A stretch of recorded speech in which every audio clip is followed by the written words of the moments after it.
श्री नामाचार्य हरिदास ठाकुर, ध्यान से सुनिएगा। स्वामी श्री हरिदास जी महाराज जिन्होंने श्री कुंज बिहारी लाल जी को प्रकट करके हम सबको दर्शन का सौभाग्य प्राप्त किया,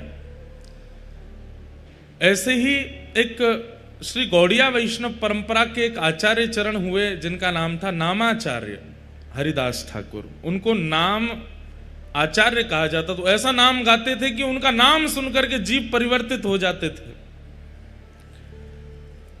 और आश्चर्य की बात, जैसे सालबेग अपने पूर्व भाव से मुस्लिम हैं, ऐसे श्री हरिदास ठाकुर भी पहले एक यवन कुल में जन्मे, लेकिन उन पर नाम का ऐसी कृपा हुई, ऐसा प्रभाव हुआ कि नाम का स्मरण करते करते उन्होंने कितनों का आचरण, कितनों का उद्धार कर दिया। तो उनके विषय में एक कथा आती है कि एक मुस्लिम यवन राजा को पता चला कि हमारे कुल बिरादरी का ये बालक है और ये उनकी भाषा में हम लोगों को काफिर कह देते हैं, जब जिसका अर्थ अच्छा नहीं होता। उनकी भाषा में ये एक प्रकार से अशुभ शब्द है, और वो कहीं ना कहीं हरिनाम जपने वालों को, ठाकुर जी को भजने वालों को और गैर उनकी परंपरा का पालन करने वालों को वो इसी शब्द से बुलाते हैं। तो वो राजा जो था, यवन राजा, उसने कहा कि हमारी कुल बिरादरी का ये बालक और ये यवन होते हुए ये हरिनाम गाता है, काफिरों के भगवान का नाम गाता है। अपनी पूरी सेना से कहा कि उसको कैसे भी परिवर्तित करो।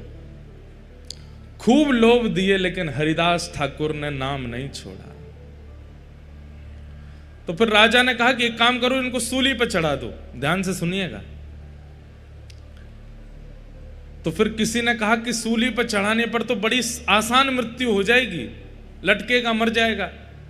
ऐसे ऐसे अपने कुल बिरादरी का त्याग करने वाले, काफिर बन जाने वाले को तो बहुत दर्दनाक मृत्यु देनी चाहिए। तो बोले क्या दें? बोले बाजार में घुमा घुमा के, हाथ पैरों में हथकड़ी बेड़ियां बांध के, और लोहे की जो क्या बोलते हैं उसको, जो मारते हैं, क्या बोलते हैं, क्या बोलते हैं,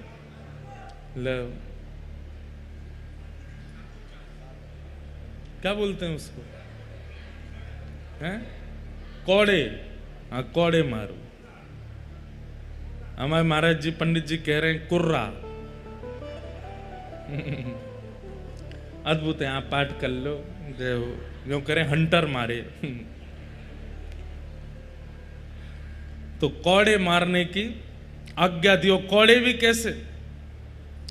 जो कौड़े की जो रस्सी होती उसमें इतनी बड़ी बड़ी कीलें और लगी थी। बोले भरे बाजार में सबको दिखाते हुए, ताकि दहशत बन जाए कि आज के बाद हरिनाम गाने वाला कोई भी दिख गया तो उसकी यही गति की जाएगी। ले जाओ उसको, भरे हाथों में हथकड़ियां, पैरों में बेड़ियां बांध दी, ले गए हरिदास ठाकुर को। और ले जाकर के जब कौड़े मारने लगे, कौड़े मारते हैं, हरिदास ठाकुर कहते हैं चाहे जो कर लो, मैं हरिनाम नहीं छोड़ूंगा, मैं प्रभु नाम नहीं छोड़ूंगा। और जितनी तेज मारते हैं उतनी तेज मुख से हरिनाम निकलता है। मारने वालों के पांव पूछते हैं। बोले तू पूछता क्यों, हम तुझे मार रहे हैं? बोले क्योंकि इससे पहले मैंने बहुत प्रयास किया कि मैं खूब ऊंचे स्वर में हरिनाम गाऊं, पर इतना ऊंचा स्वर मेरा पहले कभी नहीं निकला जितना ऊंचा स्वर कौड़े पड़ने से निकल रहा है। और मारो और मारो, मेरा स्वर ऐसा निकले कि मेरा ये गले का जो स्वर है ये फट जाए हरिनाम गाते गाते। सब देखते रहे, घबरा गए, अपने बच्चों को ले लेकर के घरों में भाग गए। बच्चे घबरा करके मां से पूछ रहे हैं ये क्यों पिट रहे हैं? बोले क्योंकि इन्होंने काफिरों के भगवान का नाम गाया है। लेकिन कुछ लोगों के चित्त में विश्वास प्रकट हो रहा है। इतनी पीड़ा के बाद भी हरिदास ठाकुर नाम नहीं छोड़ रहे। कहते हैं भगवान के सुदर्शन जी को इतना क्रोध आया कि जैसे आकाश में एक सूर्य है, उसी समय दूसरा सूर्य प्रकट हो गया, और वो दूसरे सूर्य नहीं है, साक्षात सुदर्शन जी महाराज प्रकट हो गए। और जैसे ही वेग से आक्रमण करने लगे उन यवनों के ऊपर, हरिदास ठाकुर हाथ जोड़ करके प्रार्थना करने लगे, हे सुदर्शन जी महाराज, इन्हें मत मारो, मैं आपके हाथ जोड़ता हूं, मैं आपके प्राण पड़ता हूं, इन्हें मत मारो। सुदर्शन जी बोले, ये इतनी पीड़ा दे रहे हैं, हरि भक्त को, हरिनाम गाने वाले को तुम्हारा क्या अपराध है? तुमने इनका धन नहीं चुराया, तुमने इनका कुछ नहीं लिया, तुम केवल हरिनाम अपनी कुटिया में बैठ करके, और ये इतनी पीड़ा दे रहे हैं तुम्हें। सुदर्शन जी महाराज बोले, इन्हें जला करके भस्म कर दूंगा, दूर दूर तक दिखाई नहीं देगा कोई भी यवन। हरिदास ठाकुर कहते हैं, महाराज ये कलयुग है, ये सतयुग नहीं है, ये त्रेता नहीं है, ये द्वापर नहीं है। सतयुग त्रेता द्वापर में, हे सुदर्शन जी महाराज, आपने खूब उद्धार किया है, अब उद्धार नहीं, अब तो स्वीकार करना है सबको। मैंने आज तक जितने भी नाम जप किए हैं, उन सब नामों का प्रभाव, उन सब नामों का फल इन यवनों को दे दो, जैसे मैं यवन कुल का होकर के आज हरि नाम गा रहा हूं। हे सुदर्शन जी महाराज, आप अपनी कृपा दृष्टि से अगर इनको देख लेंगे तो ये भी हरि नाम गाने लगेंगे। अब उद्धार नहीं करना है, अब तो स्वीकार करना है। कहते हैं इसीलिए महाप्रभु जगन्नाथ जी के बगल में सुदर्शन जी महाराज को आप देखेंगे तो यहां चक्र रूप में सुदर्शन जी नहीं है जगन्नाथ जी के बगल में, एक दंड रूप में, केवल एक डंडे के रूप में सुदर्शन जी महाराज खड़े हैं। वो नुकीली धार, वो उनका वेग स्वरूप, वो उनका आक्रामक स्वरूप क्यों नहीं है जगन्नाथपुरी में?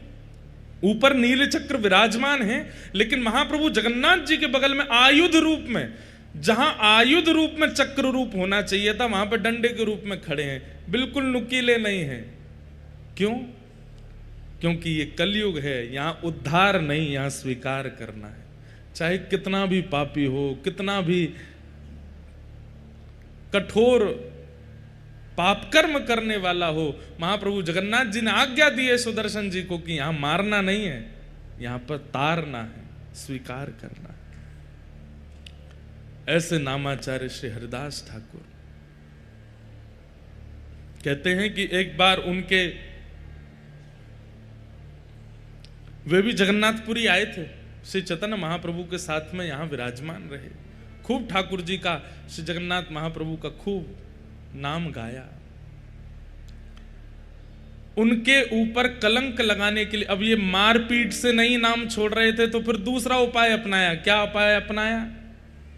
वो जिस कुटिया में बैठ करके भजन करते थे, वहां पर एक वैश्या भेज दी, और वैश्या से पहले से ही कहकर के भेजा कि तुम जाकर के इन हरिदास ठाकुर के साथ में ऐसा व्यवहार करना, ये जैसे ही तुम्हारा स्पर्श करें जोर जोर से चिल्लाना, हम सब लोग तुरंत वहां आ जाएंगे और इनका दुर्प्रचार कर देंगे पूरे नगर में। तो दुर्प्रचार होने के कारण ये भीड़ जो लगती है इनके पास में, ये भीड़ खत्म होगी और लोग नाम वाप जपना बंद कर देंगे।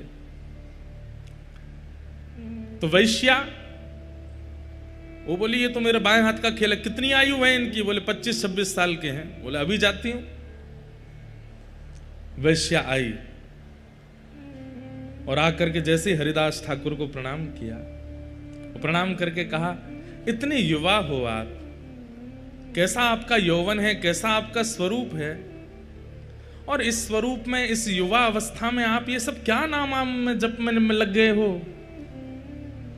छोड़िए ना, मेरे साथ बैठिए, थोड़ी वार्ता कीजिए, थोड़ा आनंद करते हैं। नामाचार्य श्री हरिदास ठाकुर बोले, देवी आप जो चाहती हैं मैं सब पूर्ण करूंगा, आपकी जो मनवांछित इच्छा है, जैसा कहोगे वैसा ही करूंगा, पर मेरा नियम है, मैं रोज 3 लाख नाम जपता हूं, वो हो जाए पूरे, उसके बाद फिर तुम्हारी बात मानूंगा। अच्छा, रोज 3 लाख जपते हो? बोले हाँ। अभी कितने बचे हैं? बोले अभी जैसे पूरा होगा मैं बताऊंगा। तुम, अच्छा तुम कहां जाओगे? बैठी रहो यहीं पे। उसको भी बैठा लिया और नाम जप में लग गए, हरे कृष्ण कृष्ण कृष्ण हरे हरे, हरे राम राम राम हरे हरे। पूरी शाम निकल गई, पूरी रात निकल गई, आधी रात हो गई, वो वैश्या बैठी बैठी झोंके ले रही थी। हरिदास ठाकुर बोले, देवी अभी तो मेरा नाम बहुत रह गया, तुम जाओ थोड़ा आराम कर लो, कल आ जाना। वैश्या बोली, हाँ मैं जाती हूँ, मुझे तो नींद आ रही है। चली गई। वो यवन जो थे सब बाहर मिले, क्या हुआ, हम इतनी देर से प्रतीक्षा कर रहे हैं, तुमने आवाज नहीं लगाई। अभी पहला दिन है, थोड़ा परिचय हुआ है, उसने कल फिर बुलाया है मुझे, कल होगा, कल मैं आवाज करूंगी, सब आक्रमण कर देना। वैश्य अगले दिन फिर आ गए। जैसे ही आकर के बैठी, हरिदास ठाकुर नाम जप कर रहे थे, तुरंत आकर के बैठी, अरे अब छोड़िए ना, क्या भजन कर रहे हैं। देवी कल के 3 लाख तो सुबह पूरे हो गए, आज के 3 लाख अभी चल रहे हैं, पहले ये पूरे हो जाएं, इसके बाद मैं तुम्हारी बात सुनूंगा ना। सब लोग इधर देखो, इधर देखो, यहां देखो, हम यहां क्यों बैठे हैं, वो सब व्यवस्था चल रही है, इधर देखो आप लोग, इतनी बढ़िया लीला चल रही है, आप इधर उधर देखने लगते हैं। एक हरिदास ठाकुर हैं, वैश्या सामने बैठी है, वो नाम नहीं छोड़ रहे, यहां झूला आ गया, आप उधर देखने लगते हो, अपने ही व्यवहार पर ताली भी बजा रहे हो। दूसरा दिन हुआ, वैश्य आकर के बैठ गए, छोड़िए ना भजन, क्या कहे, बोले 3 लाख नाम रह गए, थोड़ा सा और कर। हरिदास ठाकुर पता है क्या करते हैं, उसको तो बोल देते हैं कि मेरे 3 लाख नाम रह गए, तू बैठ, और नेत्र बंद करके ठाकुर जी से प्रार्थना करते हैं, मेरे प्रत्येक नाम का फल ये वैश्या का मन परिवर्तित हो जाए, इसके मन में जो भाव, जो व्यवहार, जो विचार हैं, ये आपकी हो जाए नाथ। ये जितना प्रयास मुझे रिझाने में कर रही है, उतना प्रयास आपको रिझाने में करने लगे, हे नाथ मेरे नाम का पूरा फल इसको मिल जाए।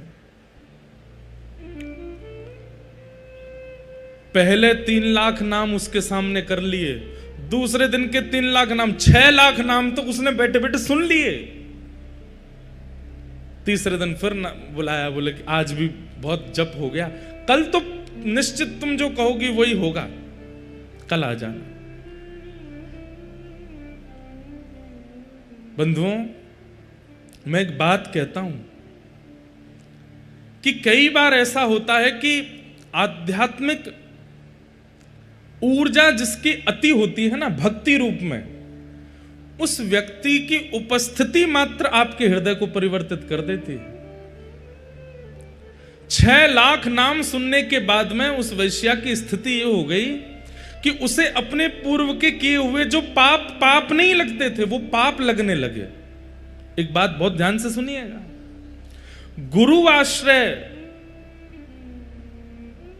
वैष्णव आश्रय, या फिर किसी भी प्रवचनकर्ता के प्रवचन सुनने के बाद में अपने पूर्व के किए हुए दुर्गुण अनुभव होने लग जाएं कि हमने वो गलत किया था, ये 10 साल पहले हमसे अपराध हुआ था, या ये 6 साल पहले जो हमने ये किया ये ठीक नहीं था, अपने भाइयों से या अपने परिवार के लोगों से या किसी के साथ, मित्र के साथ, इनके साथ जो हमने व्यवहार किया ये उचित नहीं था।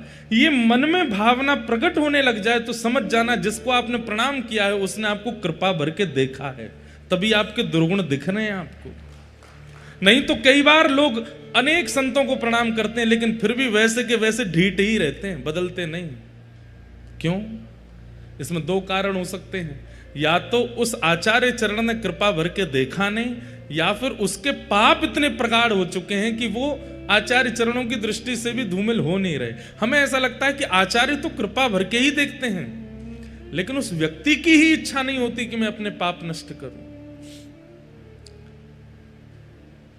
किसी भी महापुरुष को प्रणाम करेंगे और उस प्रणाम के बाद यदि अपने एक अवगुण का भी चिंतन नहीं होता तो आपने प्रणाम नहीं किया है, केवल आडंबर किया है। वो वैश्या 2 दिन से 6 लाख नाम सुन रही है और आज स्थिति ये हुई कि जैसे ही वो रात्रि में बैठी अपने घर जाकर के सोने लगी, उसको नींद नहीं आती है और अपने द्वारा किए गए सारे पापाचार उसको दिखाई देने लगे। ये तन मुझे उपभोग करवाने के लिए मिला, इस तन को मैंने कितना उच्छिष्ट बना दिया, केवल लोक रंजन के लिए इसका श्रृंगार किया, लोक रंजन के लिए खा पिला करके इसको बड़ा किया। अरे इस तन से यदि हरि नाम किया होता, कहाँ वो श्री हरिदास ठाकुर? 2 दिन से मैं रोज प्रयास करती हूं कि वो कैसे भी मुझ पर आकृष्ट हो जाएं, लेकिन ऐसा क्या है उस हरि नाम में कि उसको छोड़ते नहीं है वो। आज तीसरे दिन आकर्षण करने के लिए नहीं गई है, आज तीसरे दिन वो ये देखने गई है ऐसा क्या है हरि नाम में जो मेरे सौंदर्य भी फीका लग रहा है हरिदास ठाकुर को। तीसरे दिन फिर पहुंच गए। हरिदास ठाकुर, अरे देवी आप आ गए? हाँ मुझे पता है आपका 3 लाख नाम रह गया है ना, वही करोगे आप तो। हाँ देवी, और एक और बात, वो क्या? मैं महीने में 1 करोड़ नाम जपता हूं। तो वैश्या बोली 3 लाख के अनुसार तो 90 लाख ही होने चाहिए आपके नाम, ये 1 करोड़ कैसे हो जाते हैं? बोले क्योंकि महीने के विश्राम दिनों में 3 लाख में मैं कुछ बढ़ोतरी करता हूं, थोड़े जोड़ जोड़ के करता हूं, ताकि महीने के विश्राम तक 1 करोड़ पूरे हो जाएं। जैसे एक व्यापारी व्यक्ति हर महीने के अंत में कितना प्रॉफिट हुआ गिनाई करता है, ऐसे ही हम नाम निष्ठ जो होते हैं ना, महीने के अंत में पूरे महीने का नाम इकट्ठा देखते हैं कितना जपा। 1 करोड़ अगर नहीं होता तो फिर 2-3 दिन अंतिम दिन के जो होते हैं उसमें हमें ज्यादा मेहनत करनी पड़ती है ताकि 1 करोड़ हो जाए। ये सब बातें वो बैठ करके सुन रही है, कह रही है ऐसा क्या है इस नाम में। हरिदास ठाकुर बोले अच्छा बैठो तुम भी करो। और जैसे ही उसने हरि नाम गाना शुरू किया, नेत्रों से अविरल अश्रुधार गिरने लगे, रोम रोम कंपायमान होने लगा, अपने सारे पाप उसको दृष्टिगोचर होने लगे। अब तो उसे ये चिंता होने लगी कि मेरा उद्धार कैसे होगा। मैं इतनी पाप कर्म कर चुकी हूं, कितने महात्माओं को बर्बाद कर चुकी हूं, कितने लोगों के घर उजाड़ चुकी हूं, अपने इस तन को मैंने कितनों को बेच दिया, अब मेरा उद्धार कैसे होगा। चरण पकड़ लिए हरिदास ठाकुर के, बोले मुझ पर कृपा करो। अब मैं आपसे केवल एक ही कामना करती हूं कि नाथ आप कृपा भर के मुझे देखो ताकि मेरा उद्धार हो। हरिदास ठाकुर कहते हैं व्यक्ति को जब अपने पूर्व के किए गए कर्म उनके प्रति आत्मग्लानि प्रकट हो जाती है और उस आत्मग्लानि के कारण अपने जीवन को परिवर्तन करने की इच्छा प्रकट हो जाती है, व्यक्ति का उद्धार तो तभी हो जाता है। समझ में आई बात? हम अपने अवगुणों को खुद से ही छुपाते हैं, गलत क्रियाएं करने के बाद खुद ही भूल जाते हैं, लेकिन जिस दिन हमें अपने कृत्य का अनुभव होता है और अनुभव करके हम स्वयं ही चिंतन करते हैं कि ये गलत था, वास्तव में मानिए कि उसी दिन ठाकुर जी की कृपा हुई है कि आपके मन में चिंता प्रकट हुई कि ये गलत था, इसका सुधार करना पड़ेगा। चरणों में गिर गई, बोले मुझ पर कृपा करो। हरिदास ठाकुर बोले देवी अब जो मेरी निष्ठा है वो तुम धारण करो, मैं अब कहीं और जाकर के भजन करूंगा। इस कुटिया में मैंने लाखों करोड़ों नाम जप किए हैं, अब तुम इस कुटिया में रहो और यहां रह करके नाम जप करो। हरिदास ठाकुर वो कुटिया, अपने भजन की कुटिया उस वैश्या को दे दी और वहां बैठ करके वो वैश्या ऐसा नाम करने लगी, ऐसा नाम करने लगी, जिस वैश्या का मुख देख करके संत जन मुंह फेर लेते थे और सोचते थे कहीं हमारे पाप नष्ट नहीं हो जाएं। आज उसी वैश्या के भक्त बनने पर उनकी कुटिया के बाहर संतों की भीड़ लगती है। क्यों? बोले वो दिन में एक बार बाहर निकल के आती है और जब वो बाहर आती है उसका रूप देखते ही हमें साक्षात जगन्नाथ जी का अनुभव होने लग जाता है। बंधुओं, रूप सुंदर वो नहीं जिसकी सुंदरता देख करके लगे ये कितना सुंदर है, बल्कि रूप सुंदर वो कि जिसकी सुंदरता देख करके नेत्रबंद हो जाए और मन में भाव आए कि ये इतना सुंदर है तो वृंदावन चंद कितने सुंदर होंगे। किसी का स्वर सुनकर के ये ना लगे कितना अच्छा गाता है, उसकी वाणी सुनकर के मन में भाव आने लगे कि ये इतना सुंदर गाता है तो श्री मदन मोहन कितना सुंदर गाते होंगे। किसी का श्रृंगार नृत्य देख करके लगे कितना बढ़िया नृत्य कर रहे हैं, लेकिन उस समय मन में ये भाव आवे कि जब रास क्रीड़ा में श्री ठाकुर जी त्रिभंग लली बन करके आते होंगे, जिनके नृत्य पर सूर्य चंद्रमा भी वारे वारे जाते हैं, उनका नृत्य कितना सुंदर होगा। ऐसी स्थिति बनी। आज वही वैश्या जिसकी सुंदरता काम प्रकट करती थी, आज उसकी सुंदरता भक्ति प्रकट कर रही है। ये भजन का प्रभाव है, ये नाम का प्रभाव है।